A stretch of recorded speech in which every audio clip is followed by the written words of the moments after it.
পাশের বাড়ির কাকিমা দিয়ে গেছে তাদের গাছের এই সজনের শাকগুলো, যেগুলো আমি আর বাপি সকালবেলায় বসে বসে বাঁচছিলাম।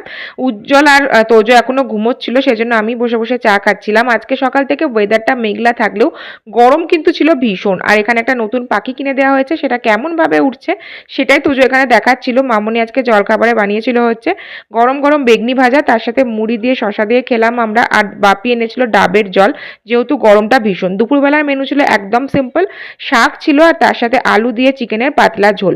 দুপুরবেলায় তোজো সারা দুপুর ঘুমোয়নি, আর এখন সন্ধ্যেবেলায় এখানে একটা নাম সংকীর্তন যাচ্ছিল, যেটা তোজো দাঁড়িয়ে দাঁড়িয়ে এখন দেখছিল। দেখতে দেখতেই ব্যাঙ্গালোর যাওয়ার দিন চলে আসছে, কালকেই আমরা যাব, সেই জন্য মা, মণিমা, বাবাও এসেছিল। আর তার সাথে সাথে আমরা সবাই মিলে গল্প করছিলাম। ব্যাঙ্গালোর চলে গেলে মনটা হয়তো 10-15 দিন পর নিজে নিজেই সেটেল হয়ে যায়, কিন্তু এই সময় মনটা ভীষণ খারাপ করে। যেখানেই থাকি না কেন, রামপুরহাটে বা নিজের জায়গায় থাকার টানটা যেটা, সেটা ভীষণ অনুভব করি।